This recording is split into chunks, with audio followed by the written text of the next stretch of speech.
Connaissez-vous les moquettes, les épreintes? Savez-vous reconnaître un chaudron d'une catiche? Peut-être pas. Pourtant, de par la campagne française, il en est qui, avec une patiente énergie, lisent l'invisible. S'extasient à la découverte d'une crotte de loutre, l'épreinte, d'un nid de sanglier, le chaudron. Heureux hommes dont la connaissance et la passion les amènent à savoir partager quelques fugitifs instants de la vie sauvage. Chacun a son domaine, sa monomanie. L'un n'a Dieu que pour la jeunette, l'autre pour le castor, d'autres se fâchent presque lorsqu'on confond un vulgaire chat-arrêt avec un vrai chat sauvage.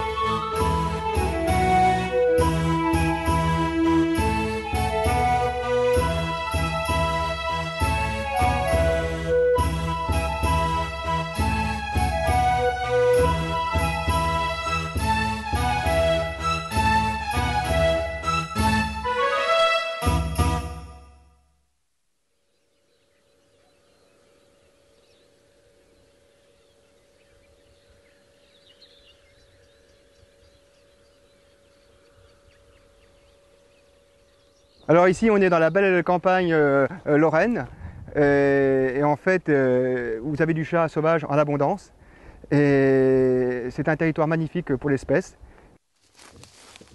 Je peux donner un conseil finalement aux gens qui veulent observer le chat sauvage, c'est de venir en Lorraine à la bonne période et surtout de sillonner toutes les petites routes de campagne, surtout les petites routes bordées par des prairies, près des lisières forestières. Et là pratiquement à coup sûr, ils tomberont sur l'espèce. Donc les milieux ici sont assez bien organisés. On sait que le chat trouve refuge dans les reliefs de côte, descendent dans les prairies pour chasser. Donc on peut assez facilement trouver ses gîtes, ses coulées, ses empreintes, ses crottes, toutes sortes d'indices qui nous mettent sur la piste de l'animal.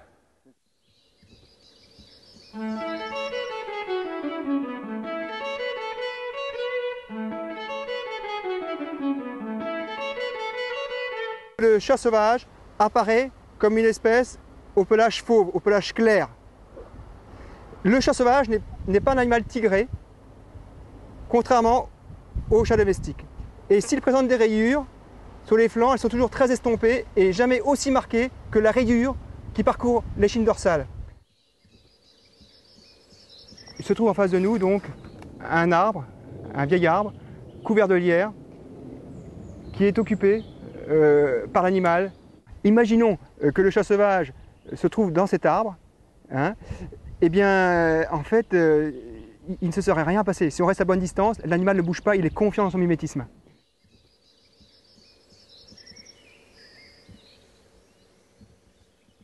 Alors en fait, ce que je voulais présenter ici, ce sont les terriers.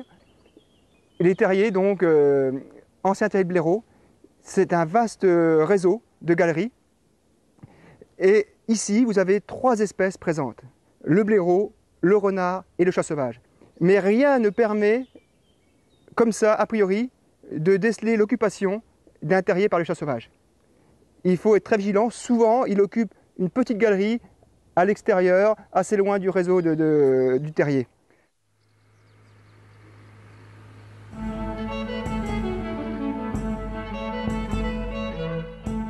Quand on fait du terrain pour étudier une espèce, la moitié du temps concerne des relations avec les gens du cru. Il faut absolument entretenir d'excellentes relations et on a également beaucoup de renseignements parce que les gens nous disent « Ah, à tel endroit j'ai vu un chat, ça doit être un chat sauvage ».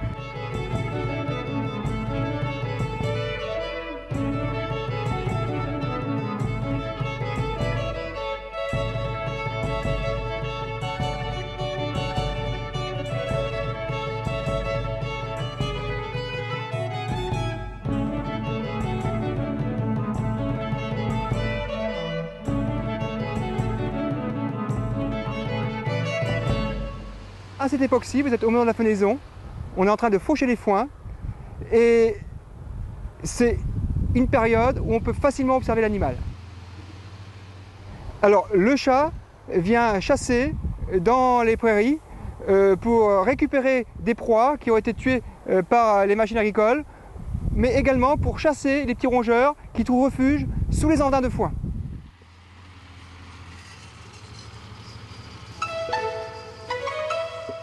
Les chats, le soir, sortent pour chasser dans les prairies, notamment celles qui viennent d'être fauchées, et laissent des indices de présence, notamment leurs crottes. Et c'est très courant de trouver les crottes sur les lisières forestières.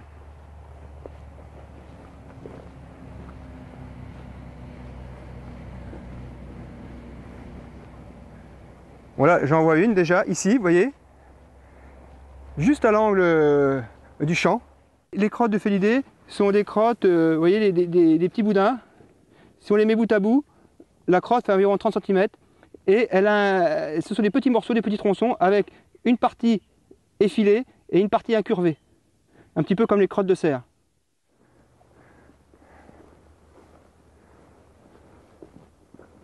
Encore une ici, vous voyez. Ah, puis celle-là est encore plus intéressante parce que ici on voit très bien que l'animal a mangé les petits rongeurs. Là on voit même les incisives d'un petit rongeur. Ici. Et également une crotte qui n'est pas très fraîche, hein, mais bon, une crotte typique de félidés en tous les cas.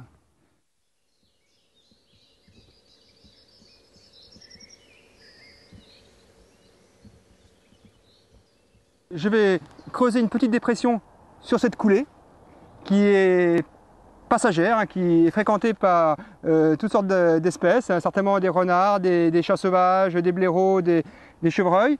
Et je vais mettre un dispositif qui va me permettre de lire les empreintes. Je repasserai demain et je pourrai constater la fréquentation de la coulée. Alors on prend du sable très fin, qu'on dispose ainsi.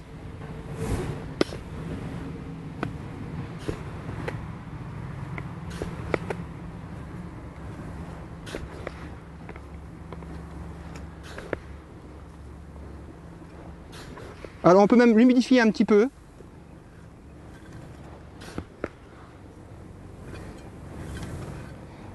Alors sur ce sable très fin, les empreintes marquent très bien.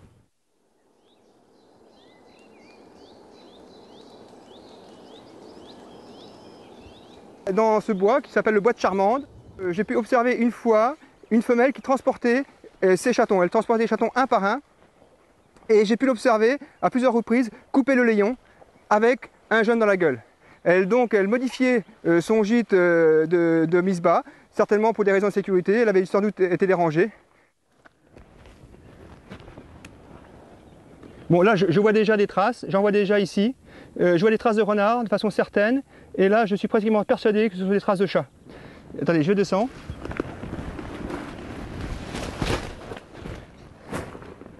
Là, sans aucun doute, donc je confirme. Elles sont toutes rondes, comme toutes les traces de félidés. Elles présentent 4 doigts. Hein, et les griffes ne marquent pas, comme les griffes sur les rétractiles, ne marquent pas sur l'empreinte.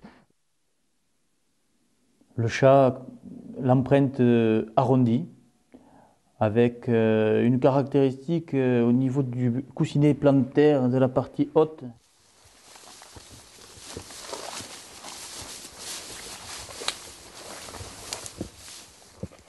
J'ai déjà commencé à percevoir des choses, en dehors des empreintes humaines. Il y a des empreintes probablement même de moto ou non, de chaussures, oui. De chaussures, avec des structures de semelles. Mais j'aperçois des toutes petites empreintes. Il y a 2 empreintes en fait, avec des petits coussinets. C'est de la taille d'un chat, à peu près. Et par contre, il me semble déjà apercevoir des griffes. Alors, j'ai sans doute affaire ici à un mustélidé, un animal. On est ici pas loin de la forêt, juste en lisière de forêt. Et il y a de fortes présomptions sur ce qu'est l'animal qui est passé. Je pense que c'est une martre. L'empreinte est est arrondie comme ça, un peu en fer à cheval, relativement régulière. La martre a 5 doigts, mais les 5 doigts ne marquent pas toujours. Alors il y en a 4 qui sont bien visibles. J'ai le souhait sur l'Ariège et en particulier sur le site de Saint-Lizier de créer une sorte de repère de l'ichnologie, de repère des traces, l'ichnologie étant le terme scientifique consacré à cette discipline. Maintenant, entre la partie œil aux aguets, qui est une des structures, et la partie modèle nature, qui est la partie commerciale SARL, eh bien, il y a 8 personnes en moyenne qui travaillent. Donc ça représente une dynamique, je dirais, économique. Aujourd'hui, je suis plus que dans l'action et je pense que c'est à nous qu'appartient une forme du développement local. C'est la partie entreprise, je dirais qu'il y a la création de produits qui nous aide en fait à vivre. Et on va au fond de ce que l'on aime faire, c'est-à-dire traduire notre passion de la nature à travers des outils éducatifs. Cache-cache nature, c'est un jeu qui va permettre à des enfants ou à des adultes intéressés par le sujet de vérifier leur connaissance de la nature au niveau du terrain, de s'amuser, et puis de s'initier à la partie technique du moulage, qui vient en complément.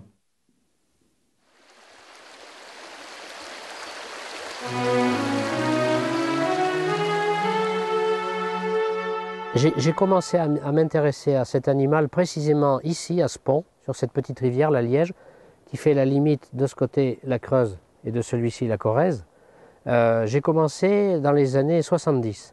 Et les premières notes sérieuses sur des carnets, comme on va faire aujourd'hui, j'ai commencé à les prendre en 1972. Donc ça va faire pratiquement 30 ans. Et pendant ces 30 ans, si je l'ai vu une quinzaine de fois, c'est un maximum.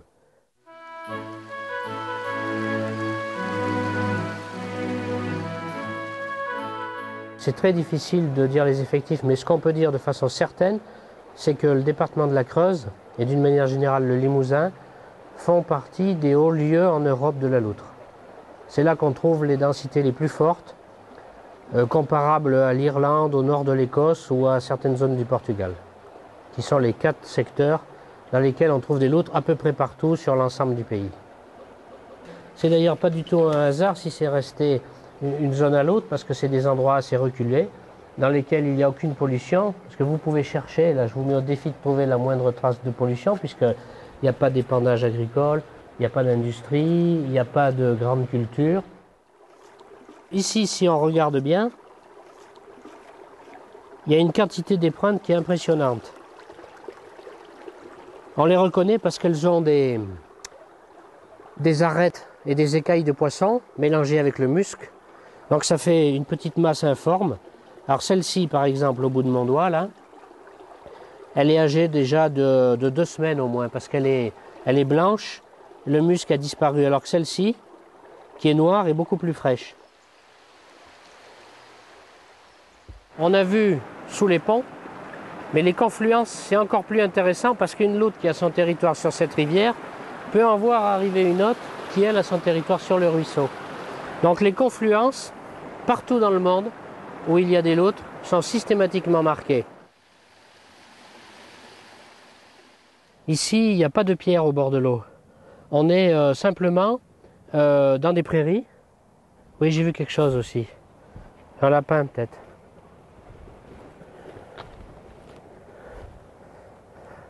Attends, ça plonge. Qu'est-ce que c'est? C'est là.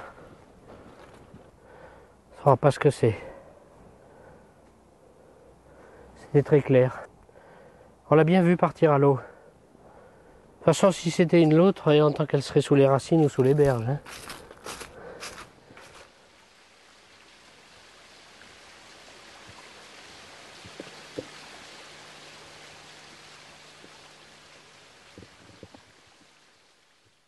Alors la loutre, on dit qu'elle a une catiche. Et là, en face, vous en avez une qui est très très belle, sous un vieux chêne.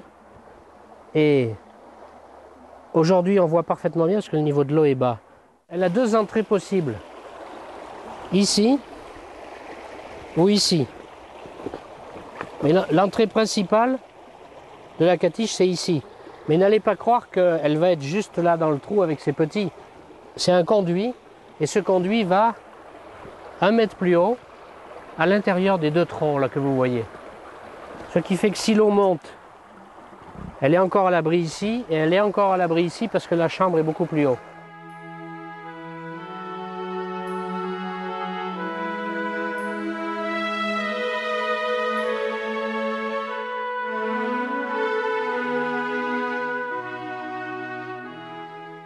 Autant elle est malhabile à l'extérieur, autant elle devient merveilleuse dans l'eau. Et elle court, elle joue, elle nage, elle fait des tourbillons.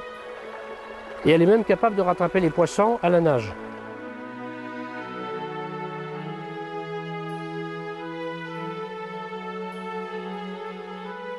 Le poisson, les loutres et les pêcheurs, ils disparaissent tous pour la même raison, c'est la dégradation et la pollution des milieux aquatiques. L'ennemi commun, c'est la dégradation de la qualité de l'eau et de la qualité des milieux. C'est pas la peine de chercher des boucs émissaires, c'est pas les pêcheurs, c'est pas les loutres qui font disparaître le poisson. C'est les phénomènes actuels et l'accumulation de ces phénomènes. On observe plus facilement les loutres en étang parce que vous avez un grand espace avec la vue dégagée. La loutre ici va trouver des ressources alimentaires différentes de celles de la rivière. Alors en premier, bien entendu, au tout début du printemps, quand elle a bien faim, qu'elle vient de passer un hiver difficile, là il y a abondance de crapauds communs, de grenouilles rousses et de tritons. Et puis bien sûr dans l'étang il y a tous les poissons classiques, carpes, brochets, tanches, anguilles, absolument tout ce qu'elle peut attraper.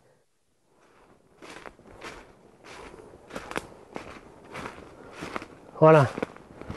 Là, c'est un des endroits que je préfère de toute la région. Au fond, là-bas, à 100 mètres, on a une grande tourbière. Et il y a un ruisseau qui sort de cette tourbière qu'on voit ici à droite. Et c'est ce ruisseau qui alimente l'étang. Et en partant de l'étang, on a le ruisseau qui se jette dans la rivière. Donc là, on a tout un ensemble de milieux dans lesquels la loutre trouve de quoi manger, de quoi gîter, de quoi reproduire et élever ses petits sur l'ensemble de l'année. Une peau de loutre, au début du siècle, c'était l'équivalent du salaire mensuel d'un instituteur. Et j'ai même interviewé un vieux piégeur. J'ai noté ce qu'il m'a dit, j'ai transcrit l'interview. Il dit qu'il a vendu une peau de loutre 800 francs et à l'époque une génisse valait 1000 francs. C'est-à-dire qu'avec une seule peau de loutre, il avait pratiquement acheté une vache entière. Et alors si on regarde la carte de France aujourd'hui, je pense que c'est assez clair. Tout ce qui est en blanc, elle a disparu. Les points, c'est quelques signalements isolés. Et puis les départements en gris foncé, c'est ceux où elle se maintient bien. Landes, Gironde, Charente-Maritime, Vendée, Morbihan, et puis tout le Limousin, Creuse, Corrèze, Haute-Vienne, le Cantal, le Puy-de-Dôme, la Haute-Loire et la Lozère. Le mouvement de recolonisation de la loutre, qui est général dans le Massif central, est la meilleure preuve qu'il y a encore un minimum de qualité de l'eau et qu'il n'y a pas eu de dégradation majeure. Et je crois qu'au lieu de s'inquiéter du retour de cette espèce, on devrait tous en être fiers, parce que ça veut dire qu'on est dans un pays qui n'est pas encore trop dégradé. Et je pense même que ça pourrait devenir le symbole de régions comme le Limousin.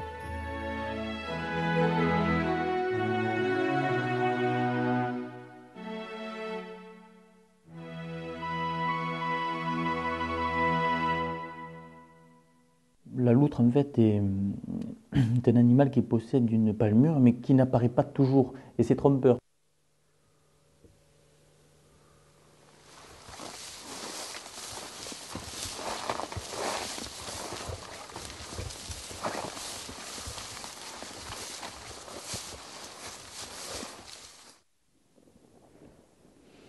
Là, on a une belle crotte, vieille, mais qui devait être longue, hein, jusque là, avec beaucoup d'herbe à l'intérieur. Pour moi, souvent, ça me fait penser à la Genette, parce que bon, on est dans un massif où il y en a, Et j'ai souvent remarqué qu'il y avait de l'herbe à l'intérieur de leur crotte.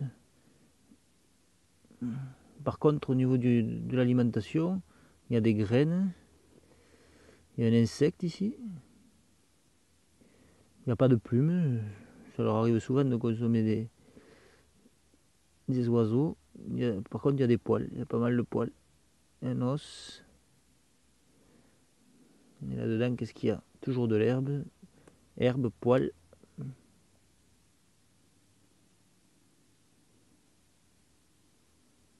Aucun rachis de plumes. Mais beaucoup d'herbe. Il faut demander confirmation à un spécialiste là.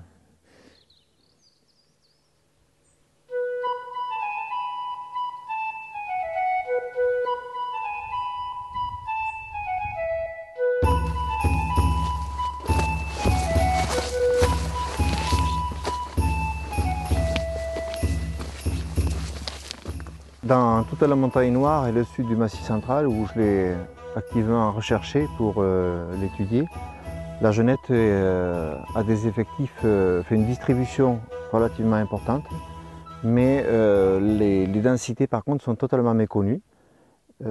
Généralement, elle est considérée par les piégeurs comme un animal très abondant, hein, et il est probable que son abondance donc, est favorisée par la fermeture des milieux. Chez nous, l'habitat caractéristique, c'est quand même quand il y a des affleurements rocheux. Donc là, on voit par exemple un versant qui est couvert de forêts un petit peu clairsemées et d'affleurements rocheux, hein. Ça, c'est un habitat qui lui convient parfaitement.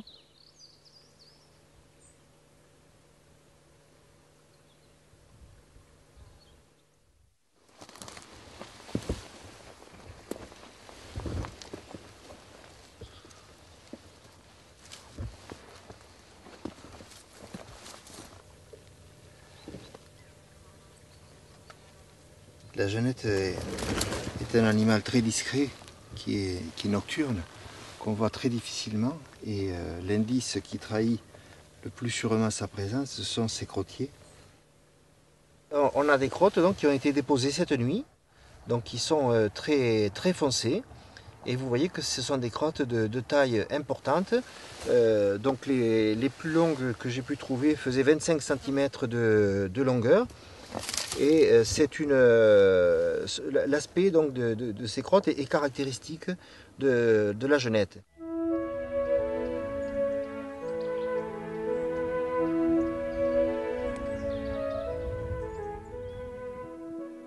On a ici un site qui est typique de l'espèce. C'est une forêt avec beaucoup de châtaigniers, avec des bonnes populations de micro-mammifères. Et l'élément rocheux qui est au-dessus de la forêt. Et donc la Genette affectionne énormément ce type de milieu parce qu'elle peut se déplacer continuellement à couvert.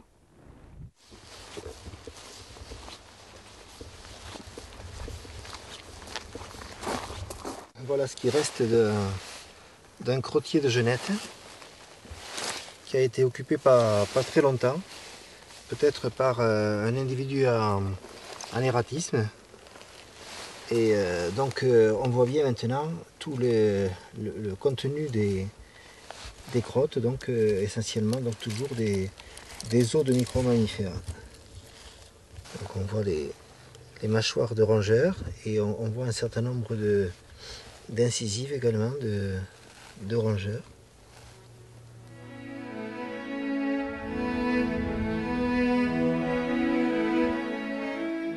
Il faut faire attention à ne pas chercher une espèce uniquement là où elle est facile à trouver. Hein, c'est-à-dire que on trouve dans tous les guides effectivement que les crottiers sont sur des emplacements donc en évidence, sur des rochers qui émergent de la forêt, etc. Alors on peut réduire la distribution de la Genette à ces sites-là. Mais si on veut aller plus loin, ça veut dire qu'en fait il faut prospecter l'ensemble du milieu et vérifier si elle n'occupe pas d'autres sites. Et à ce moment-là, on va s'apercevoir qu'elle elle s'installe également dans des grands arbres, dans des arbres creux, éventuellement dans des terriers de lapins, dans un vieux nid de rapaces. Mais ça veut dire que si on part avec une démarche objective, en se disant je connais rien, je ne sais rien et j'ai tout à chercher, à ce moment-là, on peut faire des découvertes. Sinon, on se contentera de redire ce que tout le monde a dit. C'est un animal qui m'a toujours fasciné parce que quand j'étais enfant, mon père avait piégé une genette qui avait été naturalisée. Et pendant toute mon enfance, j'ai eu cette genette sur le meuble de la cuisine.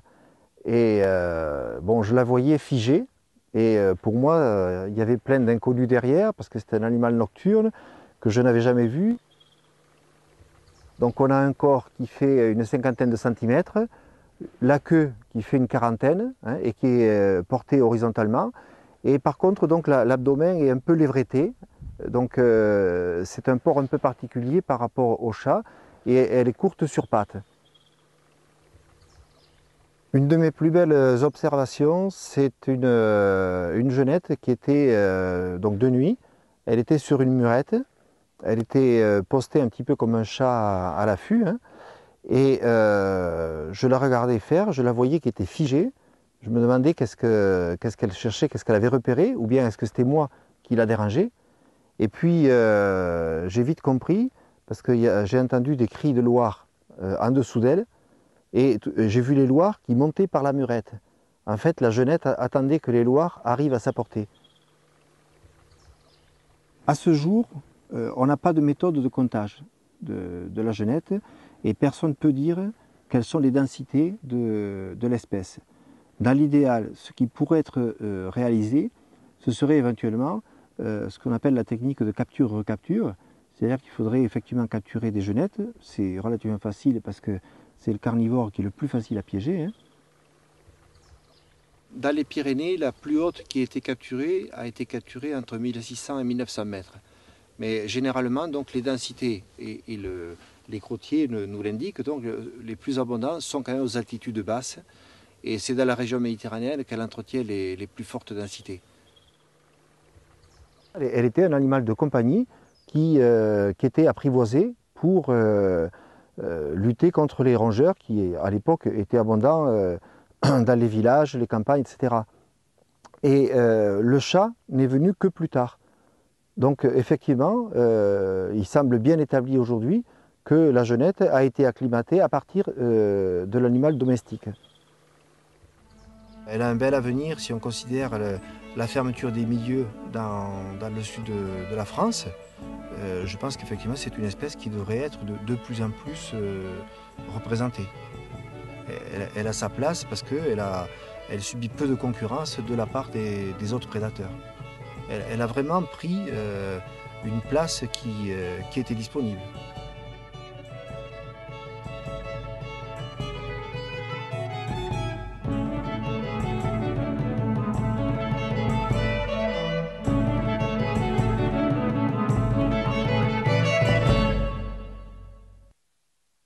C'est un animal qui possède des griffes pas rétractiles, mais presque, et souvent elles ne marquent pas.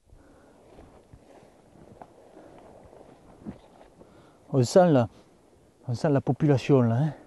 Hein. Regardez ce coin. C'est extraordinaire. On a toute l'herbe qui a été couchée. Et on devine les alvéoles dans lesquelles les animaux se sont baignés. Il y a des empreintes de partout. Ça vaut le coup de regarder tout ça de plus près.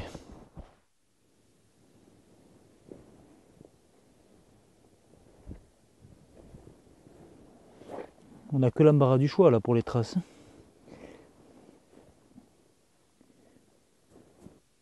Là, l'animal a glissé. L'empreinte s'est marquée au fond. Après dérapage. Là, on a une vieille empreinte, sans doute d'un gros cerf. Mais il a plu par-dessus, il y a eu accumulation de terre fine qui a obstrué l'empreinte.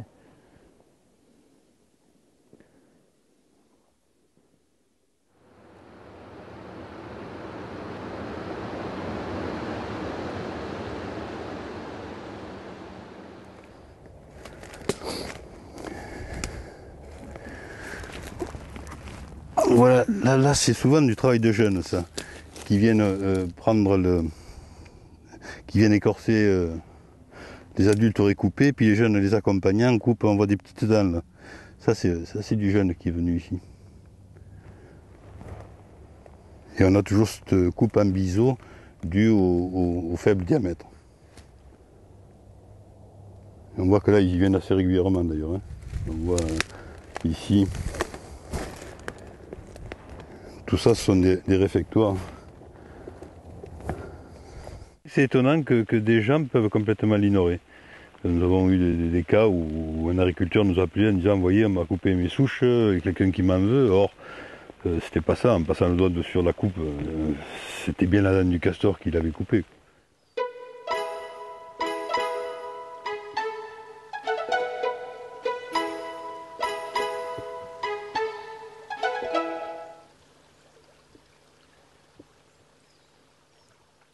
C'est dans les siècles derniers le siècle qui est 19e siècle qui a vu presque la disparition, puisque à l'époque il était même distribué des primes pour la destruction des castors, puisqu'on l'accusait de percer les digues du Rhône et d'autres ouvrages. Puis bon, il était même recommandé de le manger les jours de carême par l'Église. Il y avait une queue écailleuse.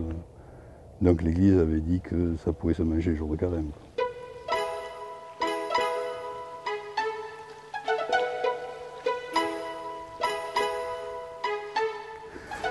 Voilà, en quelques coups de dents, comment il a prélevé. Donc il prend la fibre perpendiculairement à la fibre, il met sa tête de travers, il donne 3-4 coups de dents là ici, 3-4 coups là, et il tire.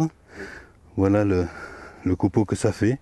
1, 2, 3, 4. Donc avec une quinzaine de coups, il tombe complètement l'arbre. Vous voyez, 1, 2, 3, 4 coups de dents en haut et 3 ou 4 en bas. Et c'est tiré.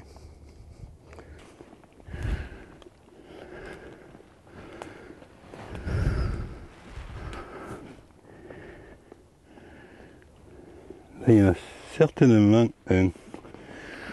Vous voyez des petites réserves de nourriture, là. Toutes ces brindilles qui sont amenées. À mon avis, il y a un individu qui habite là, il a obstrué d'en haut aussi.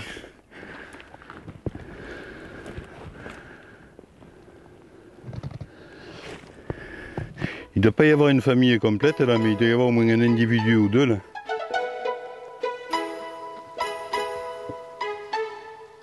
Ça montre déjà qu'il y a une crise du logement un peu dans nos gardons, quoi. Ils utilisent le moindre milieu favorable. Donc là, il y a symbole de l'eau, il y a la nourriture des peupliers pas loin, et puis il y a possibilité de faire un habitat, comme on va voir.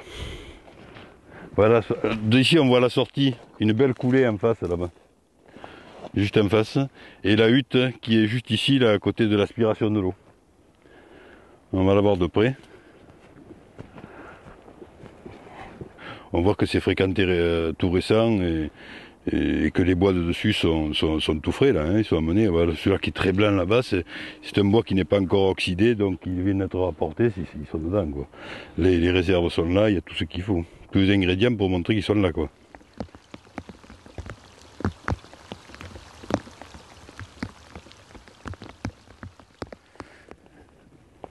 Voilà un bel arbre de tombée.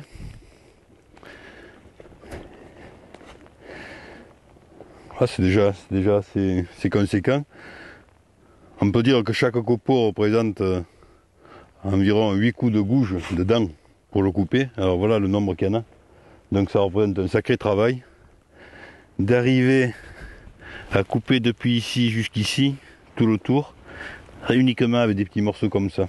Quelle ténacité!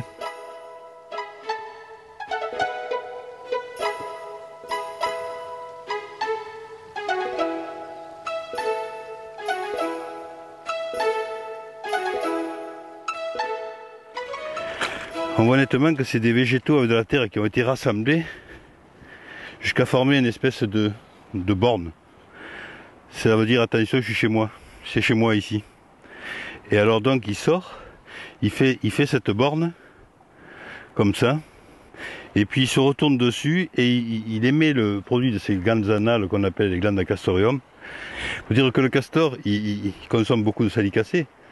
Et donc là-dedans, il y a de l'aspirine. C'était une des raisons pour lesquelles il était recherché et que ces glandes étaient vendues en pharmacie coupée.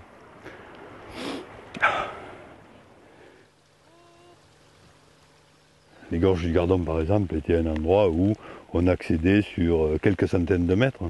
Et il n'y avait pas de public, il n'y avait que quelques bouscatiers, donc des gens qui allaient couper le bois, qui montaient dans les gorges. Mais il y avait peu de personnes qui allaient pour faire des prélèvements de castors. Et puis à partir du moment où ils ne commettaient pas de dégâts, ils n'étaient pas recherchés outre mesure. Et donc ils sont restés dans ces zones-là. Quand les rivières traversaient les villes, on le trouve même dans les villes. C'est le cas d'Alès, c'est le cas de la Grande Combe, c'est le cas de beaucoup de villes gardoises qui sont traversées par les gardons.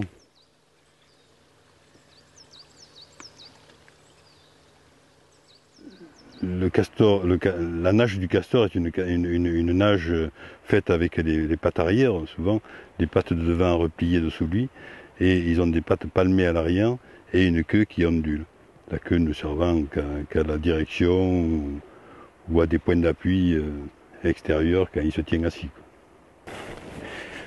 Mais une rivière habitée est marquée tout le long, on n'a qu'à regarder.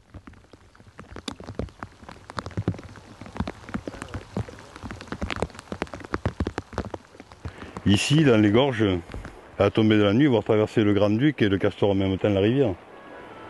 C'est des moments de la vie.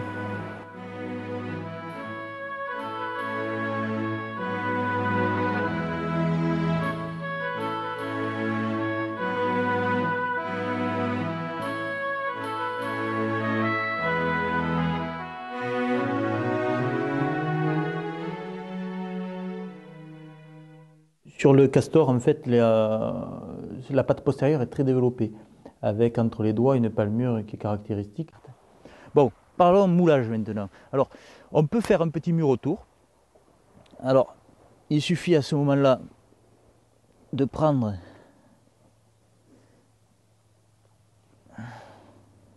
de la boue et puis de faire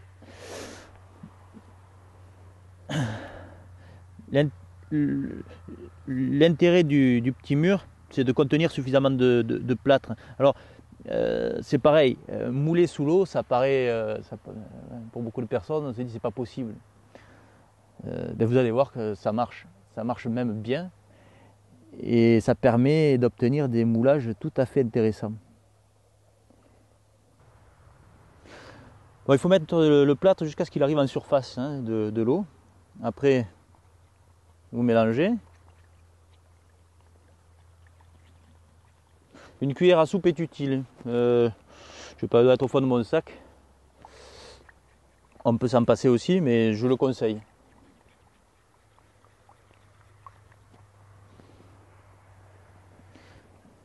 Donc là, il y a eu... il faut que je repousse légèrement avec le pinceau. Parce que l'empreinte a été couverte légèrement. Voilà. Il y a un peu de terre qui est venue dessus.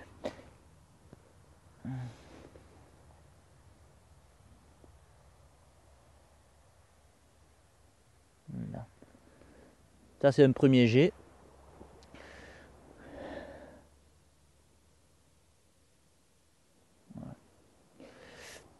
On va attendre un petit peu. Dès que le plâtre va prendre un petit peu plus, on finira le moulage.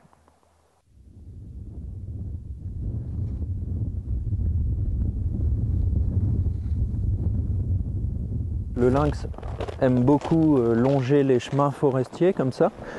Et ce qui est vraiment remarquable, bon, comme il est très territorial, il marque régulièrement son territoire le long de ses trajets. Et on peut voir comme ça la piste se détourner du chemin, aller contre un tronc d'arbre, et c'est là que le lynx marque. Ensuite, il revient sur sa trajectoire et il continue son chemin. Et là, on va, à tous les coups, on va voir ça.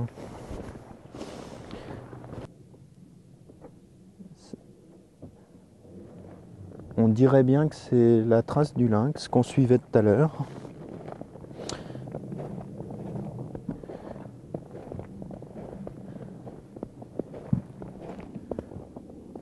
Non, je pense pas. Ici, là, on dirait qu'il y a des griffes. Les pelotes paraissent beaucoup plus pointues.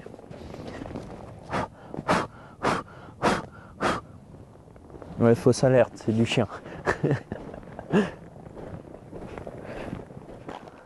Donc on voit bien, là il y a un recouvrement par contre. Hein. Ici ce qu'on voit par exemple c'est le point d'appui où donc la patte avant est venue se poser et où la patte arrière ensuite est venue elle aussi se poser exactement au même endroit. Donc on a comme ça l'impression d'un chapelet avec un espacement d'une quarantaine de centimètres à peu près. Bon, ce qui est déjà disons un espacement d'un bel individu, quoi. Les lynx là qui sont présents actuellement dans le massif sont issus certainement de reproductions à partir d'individus qui eux-mêmes ont été lâchés au début des années 70, au départ dans le Jura suisse, dans les années, je crois 69-70 par là. Voilà, petit à petit la population, ces individus-là se sont aussi déplacés, ils se sont reproduits, ça a créé une population qui maintenant a colonisé tout le massif, quoi. Donc là on va arriver à un pré où on a régulièrement un troupeau de chamois et comme c'est un pré qui domine une petite barre rocheuse, le lynx y passe aussi régulièrement. Donc les voilà, ces fameux chamois, ils sont très peu craintifs. Donc là on peut aller tranquillement, ils vont rester là, et puis on va se poster. Comme la trace du lynx passait tout près ce matin, je vais essayer de faire mon affût d'ici par exemple. Les animaux n'associent pas forcément le véhicule à une présence humaine ou à un dérangement. Et ici en l'occurrence ils ont l'habitude de voir des gens comme ça s'arrêter pour venir les observer. Donc c'est pour ça qu'ils sont vraiment pas du tout méfiants. Là on voit bien le mâle là, qui hérisse sa crinière.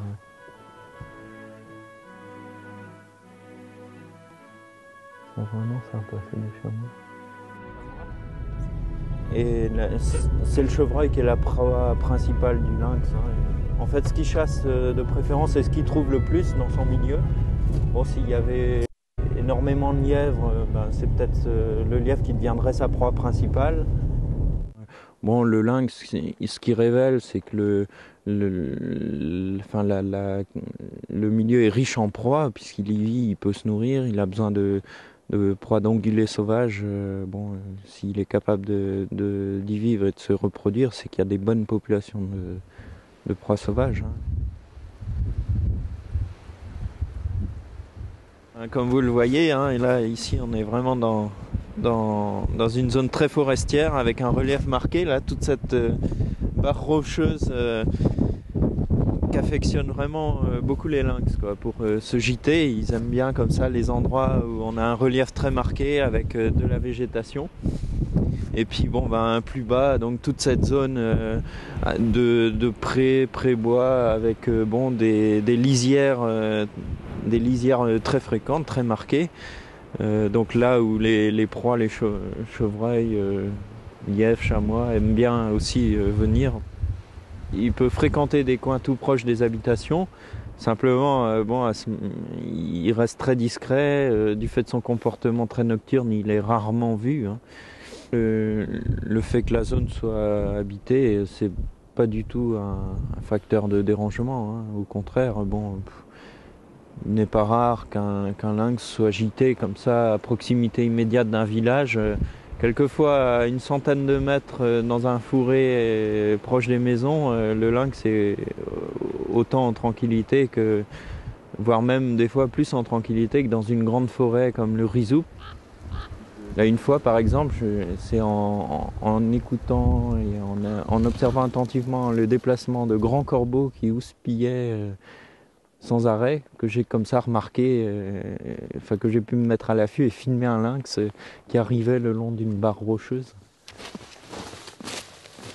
C'est un félin tacheté, il a donc un pelage tacheté. Apparemment tous les lynx de la région, d'après ceux qui ont été capturés par l'Office national de la chasse, ont tous à peu près les mêmes couleurs de pelage. C'est un brun roux très tacheté en fait. Les taches sont bien noires. Le massif jurassien semble bien colonisé. Donc massif jurassien, c'est département de l'Ain, du Doubs et du Jura. Dans les Vosges, il y a aussi des indices réguliers trouvés un peu partout tout au long de l'année, donc des preuves aussi de reproduction. La population semble bien se porter. Dans les Alpes, là c'est bien différent. Il y a des indices qui sont retrouvés beaucoup moins régulièrement et assez parsemés. Donc il y a une présence, mais qui est encore assez mal définie.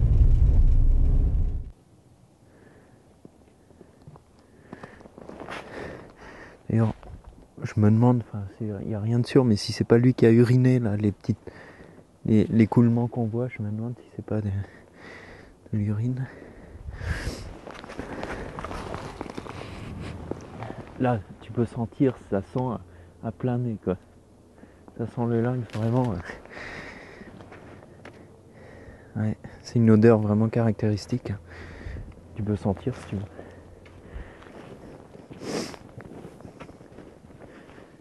Je vais regarder la carte.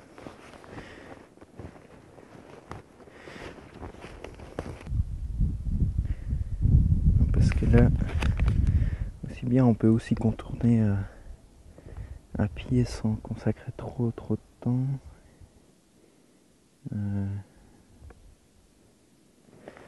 À ce coup-là, je pense que pour aujourd'hui, en tout cas, on n'arrivera pas à être plus précis au niveau de la localisation du lynx.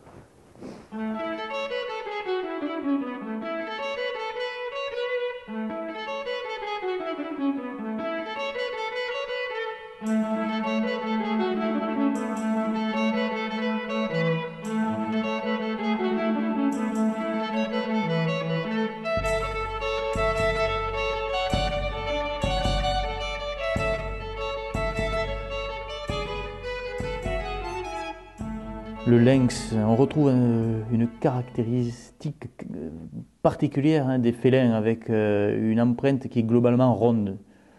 L'essentiel est de pouvoir se situer et de pouvoir continuer à avoir une activité liée à une passion, à une vérité face au monde naturel. Et moi j'ai l'impression que la vie est courte et qu'il faut être utile à quelque chose. Moi j'ai choisi le domaine de l'empreinte pour m'exprimer. Je crois que c'est important de rêver, c'est important de pouvoir s'évader, alors pourquoi pas à travers l'empreinte.